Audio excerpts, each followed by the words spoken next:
Well, hi everyone, and welcome to Community Journal. We're very happy that you've joined us. We've got quite an interesting and informal, a formal show today with a lot of But information. it's informative, Jack. But it is informative. Get these out because you're going to need them. Definitely, we just have a lot. And the weather has been not that really great. I don't know No. where the sun is, but It's June and I'm wearing this. tell me about it. I'm still wearing black, winter colors for crying out loud. I mean, I saw it down in the low 50s, and I know. yeah, Yeah. I don't think we have reached 70 more than 1 or 2 days so far. This weekend, I think that might change. It It's might. looking like we might reach 70. I mean, I'm We'll not see. even thinking of going to the beach yet. I mean, Well, we did have a few days we could have. We were just yeah, busy. in an overcoat. Sweatshirts and hoodies.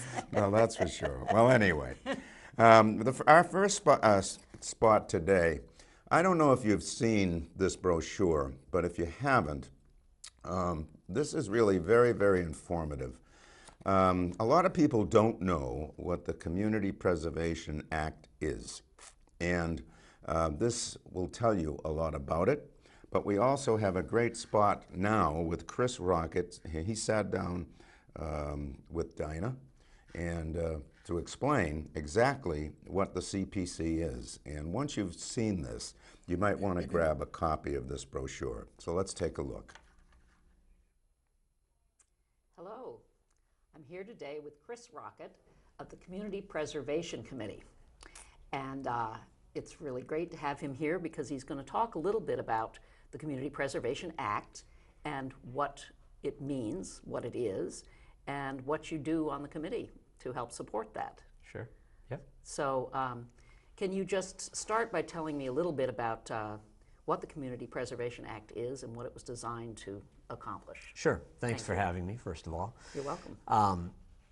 The Massachusetts Community Preservation Act, or the CPA, which Harwich has subscribed to for about 15 years, is designed to encourage Massachusetts communities, towns and cities, to support the funding of community preservation projects specifically.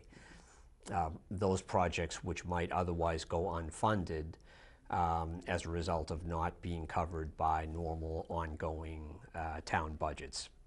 The normal town budgets are designed to cover things like police and fire and safety and schools and water and maintenance and public works and all that, but not really community preservation. So the CPA is designed to encourage funding, and Massachusetts, the state, participates in that funding by contributing certain CPA designated amounts to the town funding.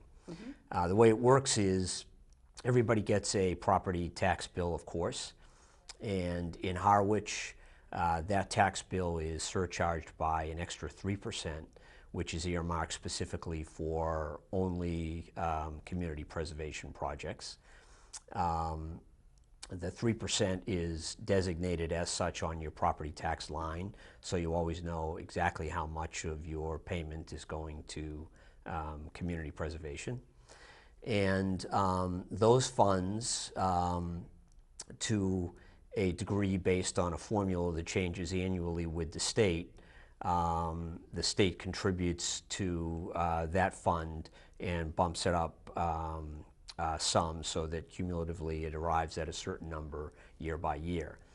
And the rule is that the CPA funds can only be spent on 4 types of projects. So open space, which is the preservation or creation of land, the acquisition or creation of land parcels, historic preservation, community housing or affordable housing, and recreation.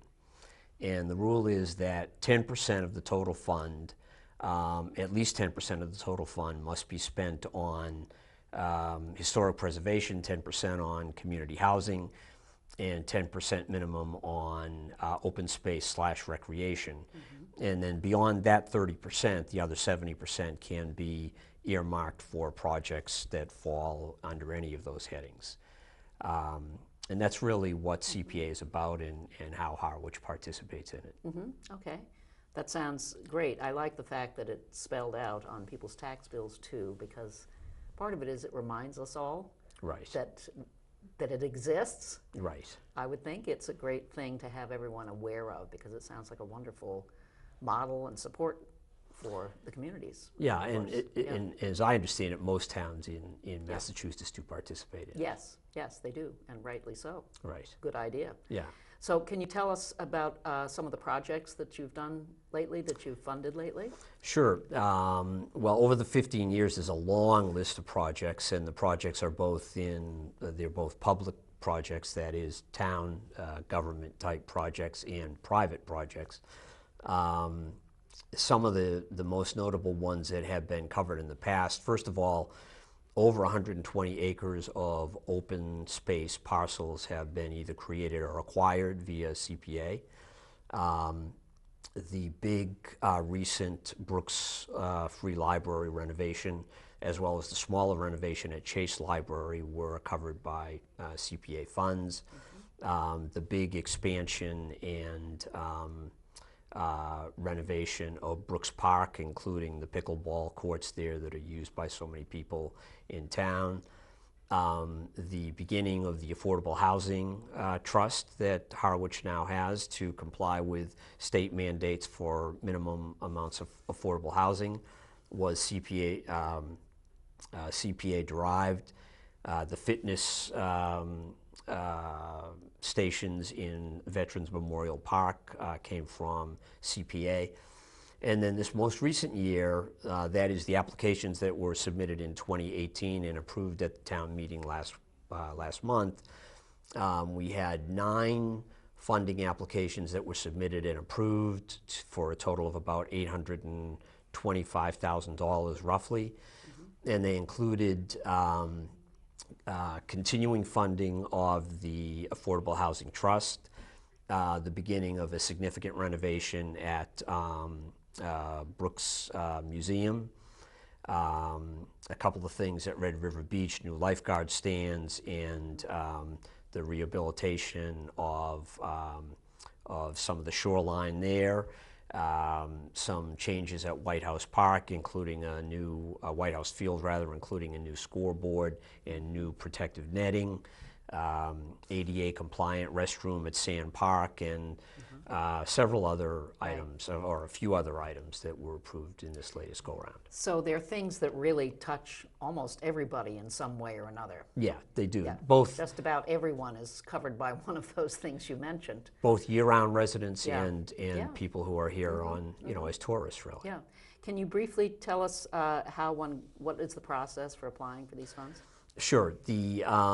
As I say, the applications can be submitted by either private or public entities. The application is currently being revised for the next round. It'll be available by July 1 on the town website. The application is not only an application, but it includes all of the requirements for an applicant, and it also talks about what constitutes a project that will be funded. So there's a lot of good information in the application. Okay. Available July 1, has to be submitted by October 1. For the 4 months after that, the Community Preservation Committee, the CPC, which is a 9-member volunteer committee of town residents, evaluates them, meets with the applicants, determines what should be funded. And then, that period will run through January. After that, the committee makes its recommendations to the Finance Committee and the Selectmen for their approvals. Once the final package is approved, it goes to town meeting in the spring, as it did last month, where all of the 9 projects that we had recommended funding for were approved by the residents of town. Well, that must have been gratifying Yeah, for the committee. It's a lot of work. Yeah, and I think it's an indication that people in the town appreciate really appreciative. preservation of Yes, community exactly. projects. So I gather there's a kickoff event to that end, getting people to understand the application process. Is that right? Well, not exactly, but close. CPC meets on the second Thursday night of every month. The June meeting this year, so a week from this coming Thursday, the 13th, is our annual public forum where anybody from the town can come in and make recommendations or requests relative to what they would like to see covered by CPA funds.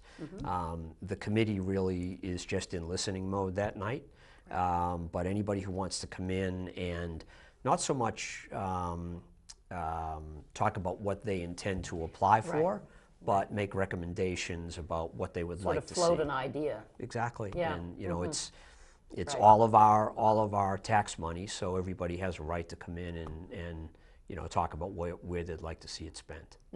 Sounds great. Yep. So finally, where can people find out more information and get the application materials? Yeah, simple. The town website has more information on CPA and CPC.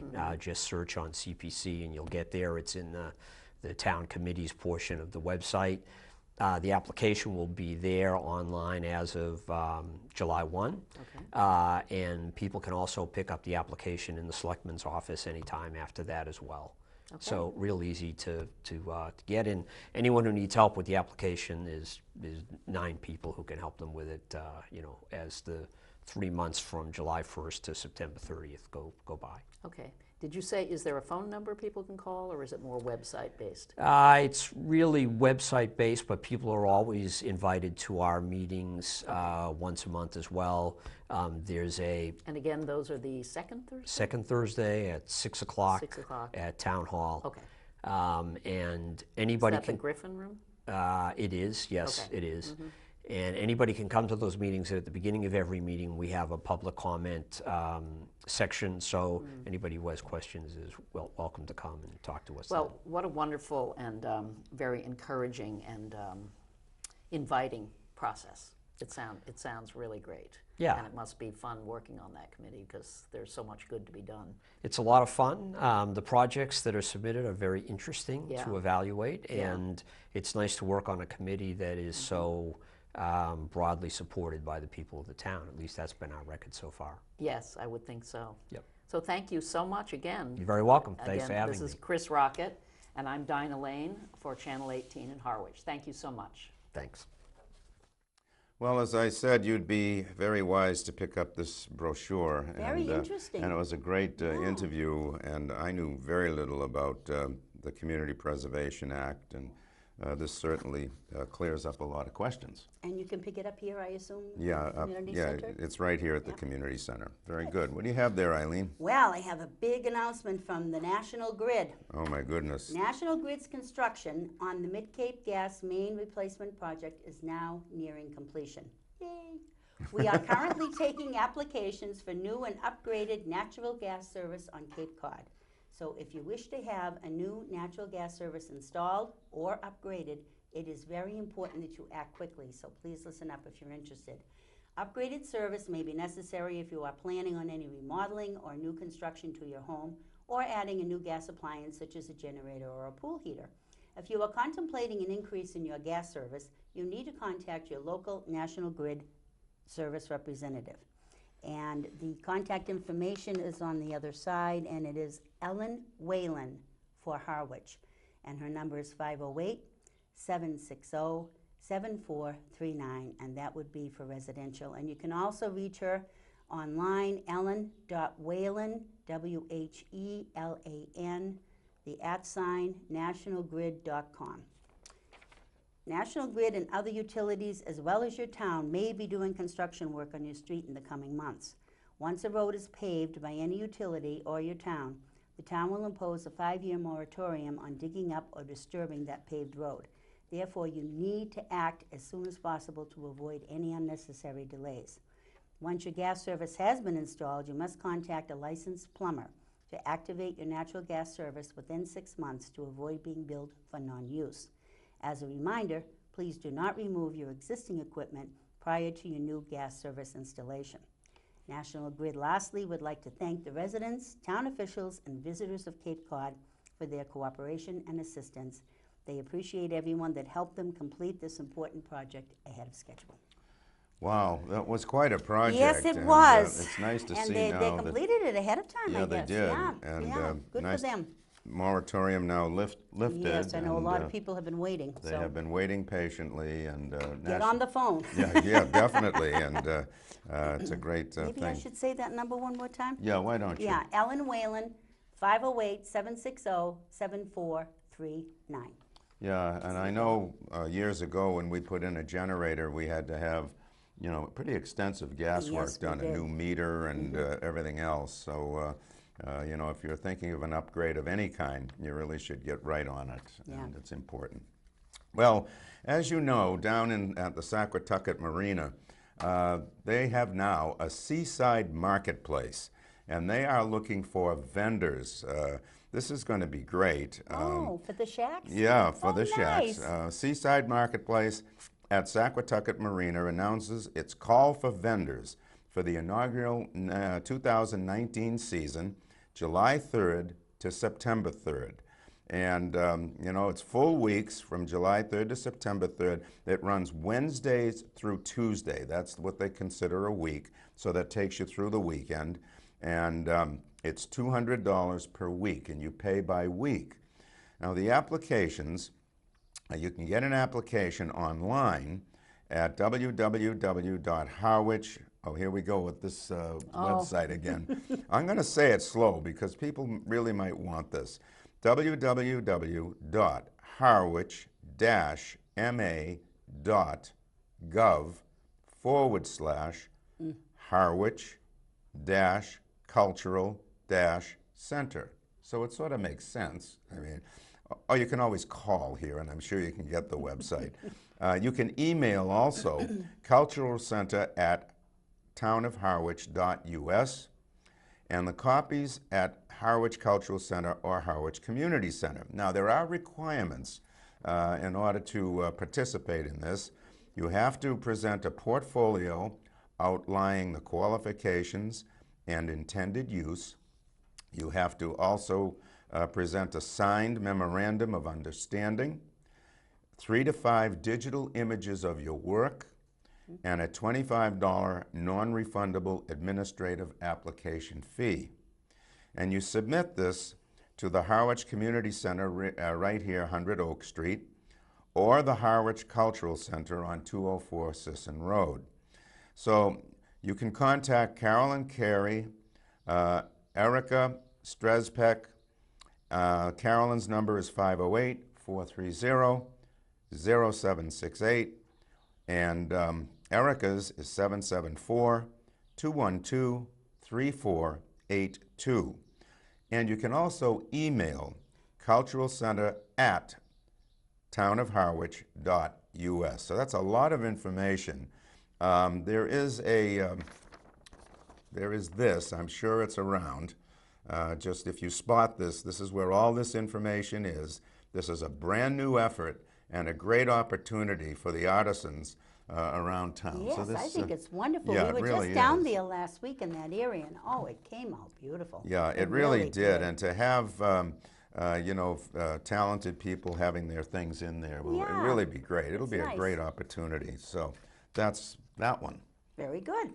Should I do another one? Why not? All right. The annual community yard sale is happening once again this summer. The Harwich Community Center is presenting the community yard sale, Clean Out Your Closets and Save the Date. It's Saturday, August 3rd from 9 to 1 p.m., located in Brooks Park. If you need any information about it, the number is 508-430-7568. Community groups, clubs, organizations, and the public offering items for sale. Spaces are available for only $20, so you can call that number I gave you for details. I'll give it to you again, 508-430-7568. And it will be happening on August 3rd, 9 to 1 p.m., rain or shine. In the event of rain, the yard sale will be held in the community center gym. Very good. So there you go. We've been to it and we've had a lot of fun. Yes, we have. Yeah. It is a lot of fun. Yeah. Now, you know our library offers an awful lot of opportunities for everybody in town. Here's one that you might not know about and that you might be able to use. It's called Library Vital Services, and the Vital stands, it's a VITAL. It does stand for something, which we are going to find out about. And Carla Burke will explain about the VITAL program as she sits down with Jen Pickett, and we'll take a look at this right now. Go ahead. Hi, my name is Jennifer Pickett. I'm the reference librarian at the Brooks Free Library, and I'm here with Carla Burke, who is the coordinator of the VITAL program at the Brooks Free Library. VITAL stands for Vision Impaired Technical Assistance at the Library. VITAL. There's the red light. No, there it is. We are here to tell you about a new program that we're offering today that's going to be here at the community center. The first date for the new program is June 4th, 9:30 to 10. It's going to be the first Tuesday of the month here at the community center in conjunction with the COA. And it's going to be called Living with Vision Loss. And it's something new, and we're still working on exactly what it's going to be. We're looking for feedback. We're here to tell you about a few of our ideas. We'd like to get some ideas from all of you if you have specific things that we'd like to show you. But we have a great VITAL program at the library that Carla's been running for a number of years now. We have a lot of services that we offer there for people with vision impairment, and also their relatives and friends that might be helping them. We have a lot of devices that we're going to be showing you and talking about, and we think this program at the COA is going to be a little bit of outreach where we're going to be showing you some of those devices where you can learn about things if you're dealing with vision loss, or somebody you love is dealing with vision loss. And there's also appointments that you can make to have a more in-depth discussion and technology training at the library. So for the most part, I'm going to be turning it over to Carla, and she's going to be talking to you about a few of the devices and assistive technology, and we'll demonstrate a couple of things and show you just some of the things that we can do, and we'll be showing you. This is Carla. All right, thank you, Jen. So the idea for this is we wanted to be able to show people some devices that are available, some adapted techniques that people can use to perform tasks in their daily life. So for example, reading, that seems to be the #1 issue with people when they lose their vision. How can I access books? How can I read the newspaper or magazines? How can I read my mail? Those types of things. So we do have some devices available at the library, and also some portable devices. The most popular one, and we will be providing instruction on this during our monthly programs here at the community center, is the National Library Service digital player. I don't know how many people have heard of Perkins Library, but that Perkins Library in Watertown is the network library for the federal program, National Library Service, and that provides books and magazines free to people, U.S. residents, who have a print impairment, a print disability. And Jen can sort of show you the player that you get on permanent loan for free. It's a totally free program. And what's called a talking book, which is a book is on a digital cartridge that fits right into the player. And we can sign people up for this program. It's just a simple application that we help you fill out. And again, magazines and books, they also offer a downloadable service that our VITAL volunteers will help patrons who don't have access to a computer. They can download books for people and put them onto one of these cartridges, and people can check them out at our library. It's a fantastic service. There are other services available for people with vision loss to get books, magazines, newspapers. NFB Newsline is a great free service, and we can tell people, demonstrate how to use that, either on an iPhone, which I have here, on the web, or just by using your touch-tone telephone. So we'll be demonstrating things like that. Also, there are special apps or devices that will actually read print now, your mail, if you wanted to read your mail. There's even a wonderful new app that will read handwriting, which is the first of its kind. So that's really exciting. In terms of writing, we have writing guides. I know we have some 2020 and a signature guide, but there are check writing guides. There's special paper that has bold black lines to follow along. envelope writing guides, all sorts of things we're going to be showing. Note-taking is a question I get all the time. How can I just take a quick note, jot something down? And there are devices such as the Wilson Digital Recorder, very simple with 3 buttons. There's the Victor Reader Stream that does a whole lot more than just take notes, but it's very simple to use for a note taker. There's obviously apps and things like that. We'll be showing you all different ways that you can take quick notes or more in-depth notes. Labeling, I get asked this a lot of time. How can I label items so I can identify them and know? So we actually have a couple of devices. One we've brought with us called the Pen Friend. It's just a simple, they say it's a pen, looks like a pen. I think it looks more like a carrot. But you just have these stick-on labels, and you can record a message. You or someone you know can record a message on the label and then just hold the tip of the pen up to it and it will read it back to you. So that's one way. And of course there's also, I think I put out some tactile markers. There's all different kinds, different sizes, different shapes that actually stick onto things, and you can mark things with that. I happen to use some very simple things like an elastic or a paper clip. And so we're going to talk about different techniques, different ways to mark things. Let's see, we also have another, how do you keep appointments? How do I keep track of the days, a calendar? So there are large print calendars, really large. They come in different sizes. This is actually, I think, one of the largest ones. There are Braille calendars if somebody uses Braille. There also are calendars on the iDevices, the iPad, you know, some of these smart devices, your smartphones, and we teach people how to use those as well. So there's no reason why you can't keep track of appointments or special dates, birthdays, wedding anniversaries, and the like. And this is just a sampling. There are actually other kinds of devices too that we'll be showing in order to do keep a calendar. Cooking, dressing, laundry, cleaning, house cleaning. Oh my gosh, there's so much out there that you can use to help you perform those tasks. And certainly a lot of techniques too that I use myself and that I can share that I know others use as well. I did bring a couple of things to do with cooking. The most intriguing one that I want Jen to show is if you've ever tried to fry an egg or make a pancake without sight, it is a little bit tricky. So they have this ring available that you just put in the pan and you pour the egg into it or the pancake batter, and it actually keeps the food molded to that shape. So you can just stick the spatula underneath it and either take the ring off and flip it, or just, if you don't flip your eggs, what's that called, sunny side up? Mm-hmm. You can just take the ring off and take the egg out of the pan. So liquid level indicator, if you're pouring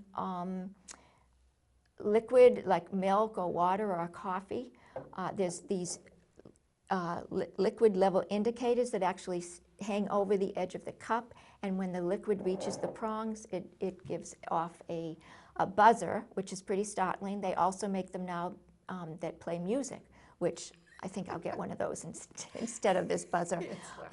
And in terms of a technique, I don't know if I want to admit this, but when I'm pouring for myself and not for company, I just stick my finger over the edge of the inside of the glass and I can feel if it's cold, if it's a cold beverage. So there's all those types of techniques and devices that we're going to, each week we will have some devices available, talk about some techniques. We will have, although each month that we offer this, the first Tuesday of the month, we'll also take some of that time to concentrate on one type of task, whether it be labeling items or, color indicators. How do you tell what color clothes you have on, that type thing? So we'll focus in on some ideas, some tasks, and of course we want input from you as well. Couple more things. We will be getting a smart speaker. I don't know if you've heard of the Amazon Echo, the Google Home. Apple has one as well. We're going to be, thanks to a very generous donation from a patron, we will be purchasing an Amazon Echo and showing people all the things that they can do with the Echo. You've probably heard of Alexa. There's so much that Alexa can help you with, and so we'll just be talking about smart speakers as well. And of course, all this will be available at the library too.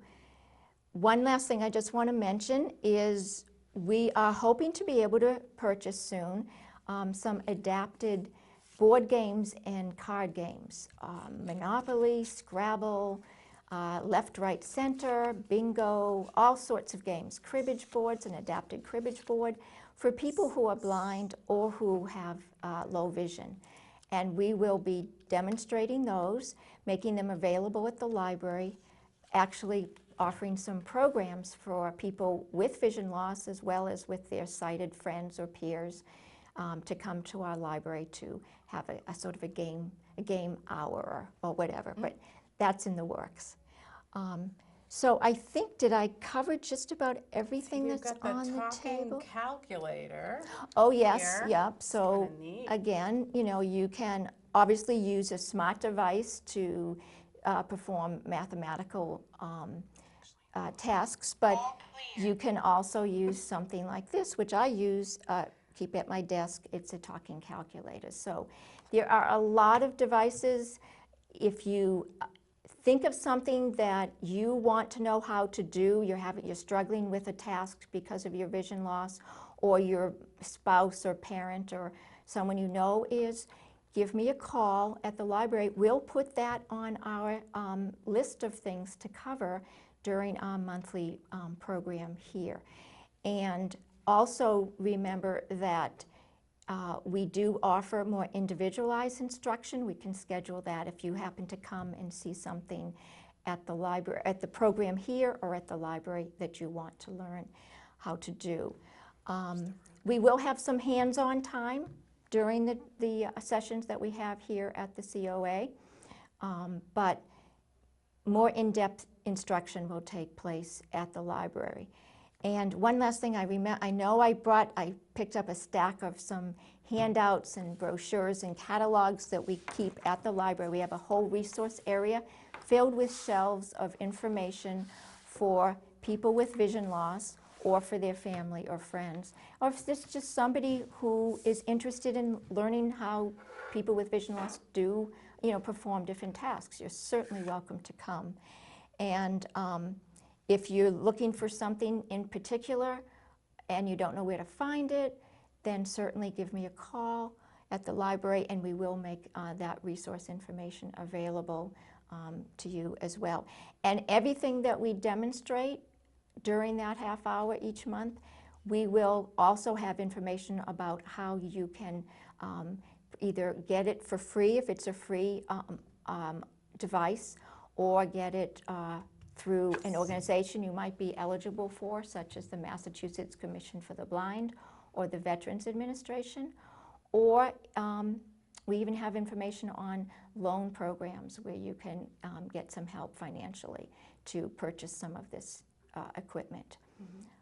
I think that might be. Let me just throw in one device that we forgot. Okay. This is the Ruby handheld magnifier. Oh, yes. This is a really neat device. I like these things. They're very fun to play with. It's kind of like your magnifying glass on steroids. It works 1,000 times better than a regular magnifying glass. And I just wanted to mention, we have a lot of options for basic magnification of print. We just got a new Optilec Clearview video magnifier with speech, which is a pretty neat device. So even if you have cataracts or glaucoma, you don't have to be legally blind to qualify for any of these services. If it's difficult for you to read, you probably do qualify for some of these, but there's lots of options out there. So if you're just starting to run into issues with seeing things. And it doesn't have to be reading. It could be at home, reading medication labels or, directions on how to cook something. There's lots of magnification options. So I just wanted to mention that as well. That's true. Yeah. Yeah, so we will be covering magnification options, audio, speech options, touch lightly on Braille. We do have some things that are available in Braille for people who use Braille. I also teach Braille at the library if people are interested. But definitely, people with vision loss access print and perform tasks, either through magnification, Braille, or an audio outlet, or obviously by touch if they're touching labels or raised markers or things like that. So we'll cover it all. We want your input, and we hope to see you on the first Tuesday of each month, beginning June 4th from 9:30 to 10. We may. The technology is over there. It's I just know. amazing. It is. It really It is. And we're so lucky to have one person that's so knowledgeable to help out folks. And Yes. it's just great. Carla is so knowledgeable. She is, yeah. and she is so helpful, and she's so caring, and she Yeah. wants to help people that need Nice it. And lady. I think it's Yeah. wonderful. She is. She's wonderful. Well, here is the announcement that you have been waiting for. We have warned about this the past 3 weeks. Beach stickers and dump passes. They are going on sale very soon. They are going on sale June 10th, so we're almost there, and they go through July 21st. And at the Harwich Community Center. The community center is closed on July 4th. But other than that, from June 10th to July 21st, from 8 a.m. to 2 p.m., 7 days a week. So you can get those dump stickers starting on June 10th. Now, other sticker sale locations, Harwich Town Hall, from June 10th through Labor Day. So that's even a bigger opportunity. From 8:30 a.m. to 8 p.m. on Mondays. From 8:30 a.m. to 4 p.m. Tuesdays through Thursdays. And from 8:30 a.m. to noontime on Fridays. And of course, the town hall is located at 732 Main Street. And their phone number is 508-430-7501. Now, there is a third site you can get your stickers. The Chamber of Commerce, June 10th through Labor Day. Now, the Chamber does charge a $3 convenience fee for all sticker sales. And they are open from 9 a.m. to 5 p.m. Monday through Friday, 9 a.m. to 4 p.m. on Saturday, and 9 a.m. to 2 p.m. on Sunday. And they're located at 1 Schoolhouse Road, right in the center of Harwichport. And their phone number is 508-432-1600. Now, you do need some documentation in order to get these stickers. You need vehicle registration and proof of residency are required, and there are no refunds due to inclement weather, which I think, that really is funny, but I mean, that's obvious. I mean, you can't get your money back if it rains. I mean, it's, they have no power over that. Now, here are the prices. The prices for the dump: resident taxpayer, $160 for disposal. Non-resident disposal, $180. Just the recycle center, $20, and a second vehicle, $25. Now here are the prices for the beach stickers. If you are a resident taxpayer, the beach is $30. Seasonal beach sticker is $150. 1 week beach sticker is $65. And a 2-week beach sticker is $125. So that is the story. June 10th, the whole thing begins. So I know people have been waiting patiently. Yes. What do you have there, I don't Eileen? have to wait much longer. That's right. The Reach Summer Camp is presenting a K through 8th grade field hockey, challenge, and leadership day camp for girls. It'll be held June 25th through 28th and June 29th and July 1, 2, 3. Go to YouTube and type in Reach Dynamics to view a fun and informative video about the camp. Now, I have several different ways that you can get information. The first one is website, Cape Cod Reach, F as in field, H as in hockey, daycamp.com. On Facebook, Reach Field Hockey Day Camp, and on Instagram, Reach Dynamics and the number 1. Any questions, contact Cheryl Poor at 508-284-8434. That sounds like a nice opportunity for girls that play field hockey. Yeah, it sure does. Yeah. That's great. Now, over at the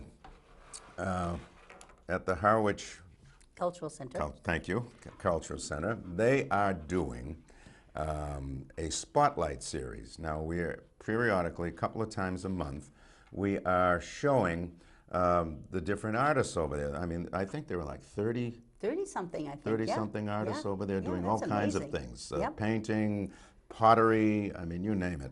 And so this week, we're going to call this Studio Spotlight. And this is episode 4, actually. And Nick Nickerson sat down with Dinah to tell us what he is doing at the Cultural Center. Let's take a look.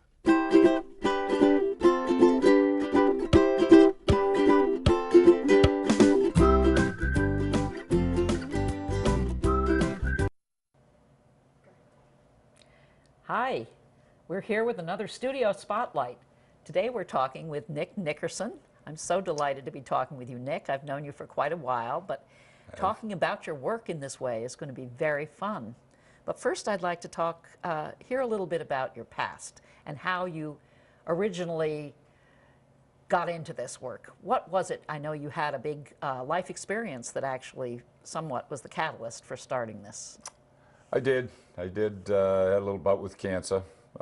Stage 4, they gave me 6 months. The doctor said, you better get your affairs in order. And I said, oh. And how long ago was that? That was 10 years ago. Okay. So I've been one of the fortunate ones. Yes. We started out, at the time I was base scalloping. And we started making, had some beautiful shells. And it kind of had a little different outlook on them. So we made a wreath for their grandmother, my 2 granddaughters, Callie and Jenna, and I made a wreath for their grandmother for Christmas. Everyone really said, oh, that's beautiful, and you should sell those things. I kind of laughed, and I just made a few more, took them up to a friend of mine who owns the Harvest of Barnstable, and she says, oh my God, Nick, I'd love to have them in my store. So I said, okay.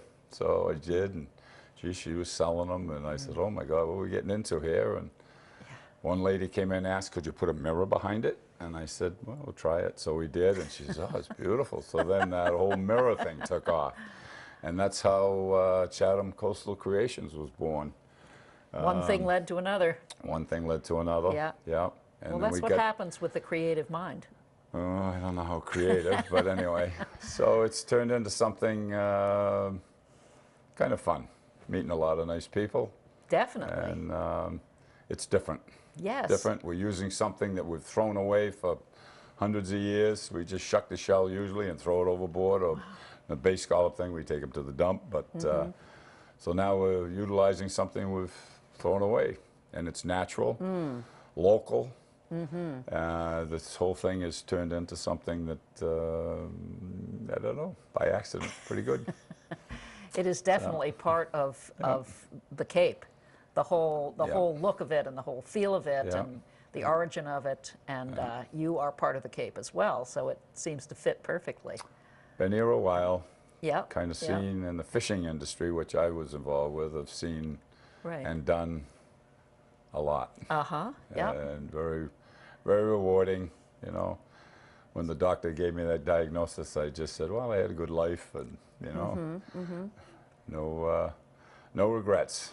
And here you are, recycling shells. Yeah, in this recycling very, shells. very special way. Yeah, So I yeah. understand that one of the sparks for your beginning with the cutting out of the shells had to do with your son-in-law, is that right? Jim Beebe, yes, yes. Okay. He makes really nice hardwood breadboards and cuts out silhouettes out of them, mostly the Cape Cod.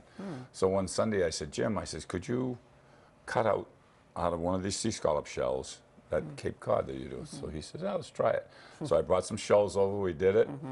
I'm watching the clock while he's doing it. It took him 25 minutes and he broke one blade, but it came out beautiful. I said, the detail and everything's crazy, but you're not going to make any money It's at not that. sustainable. No. Yeah. So that night I laid in bed and I said, geez, if I could find somebody with a water laser jet, I wonder if that would work. Where did you get the idea of a water laser jet? How did you? Laying in bed, that's why I say this whole thing just kind Yeah. of fell into place. Yeah, And I just found 5 evolved. places in Massachusetts. 3 of them didn't want to talk to me because it was a shell. Figured that it would just bust right away. One guy in New Bedford did, and I took him over some shells. We created the program and did the whole thing, and what cuts it is called an orifice. And 50,000 PSI comes out of this little pinhole. Wow. And that's why you get such detail. It is in these. so Yeah, beautifully yeah. detailed. You get such wonderful But images. there's 4 sizes to the office. His was the largest one. And consequently, he called me and says, I got it done, but I don't know if you're going to like it. So I went over. The detail wasn't anywhere near what Jim did with the scroll saw. So the last place I found, guy just got the machine, Dick Hersey over at Hersey Clutch Company in Orleans. And geez, he took a liking to this whole idea. His office was the detail one, as you can see with the shells. And it's we've developed a mutual relationship there that's working. And this all happened 2 years ago. We started out with Amazing. nine designs the first year. Second year we had 27. And this year, the third year, and we got 46 different designs now. Yes, And it's we quite varied. Yep. Yep. How often do the shells break when you're doing the actual We do them in, laser last cutting, year we or did does them it- in 50 increments. This year, because we have so many, we're doing them in 25 increments. Yeah. And I'll give him 26 shells and I'll get 25 back. Wow. It's unbelievable. I spend a lot of time picking out the shells, cleaning them, getting good ones for them, because there are a lot of wormholes in the back and just natural things that Right. don't make it work. And you I know, understand so. it's more of a family project too. It's not just your Yeah, son-in-law trying who to get the inspired you, kids but you have involved. The yeah. grandkids, it's a different generation with the grandkids, but I have both my daughters, Christine and Laura, come in here and do the packaging, which has worked out terrific. There's so much dust involved, and I was doing the whole thing in my barn at home, and this opened up. So I say the whole thing just fell into place. Yeah. And Yeah. So do it's- they help you find the shells too? No, I do that. I'm not fishing anymore now myself, so I get all these are sea scallop shell, and I Yes. get them from Mark and Cam Smith. I see. They fish out of Saquatucket Oh, right yeah. here in Harwich, so it's a It's a local native, yeah. local Native product. shell. And I've fished and I've known them all my life too, and they wouldn't take any money for them. So I know what it's like on the boat and stuff. So my daughter's a real good baker, so she bakes all kinds of things, and that's how I pay them for It's the a form shells of when barter, they bring them in. It's Yeah. a barter system for sure. That's great. So Well, there are so many beautiful, beautiful images, different kinds, and there are Yeah. new ones every time I look. yeah, we had we had the 9 at first, and then we sold them to Agway, and they wanted to know if we could do some animals. So I said, oh my God, here we go. And so we did 2 or 3 dogs, 2 or 3's led into 5 different animals now. And then same thing with the birds. I had a Birds Unlimited guy wanting me to do some birds, so we're doing birds now. And then we get the natural things. And what I got a laugh out of, we did a show, New England Made show in Portland, Maine. I wanted to see how reaching something like this would be. Yeah. And I behooed the first year because we were doing the nautical theme. And I behooed doing a starfish because everybody's got a starfish I in their see. window or somewhere. I see. My God, that was the biggest seller. So this year we're doing starfish, and they're selling very well. Anyway, I bet they so, are. Yeah. Everyone I know who's seen them is just absolutely enchanted. Yeah. It's different.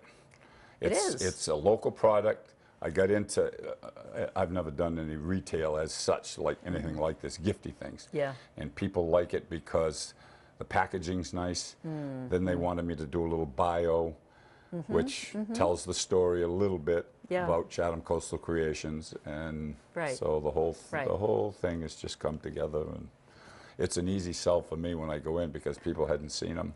And Well, what a wonderful So, experience for you yep. and also for your family. And Yep.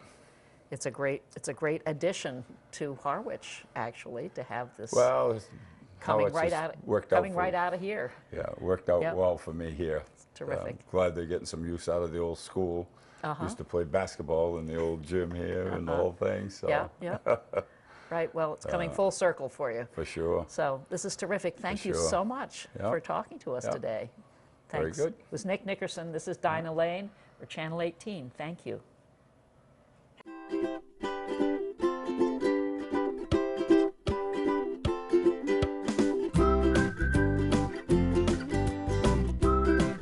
Nick Nickerson, just one of the many very talented artisans down at the Cultural Center.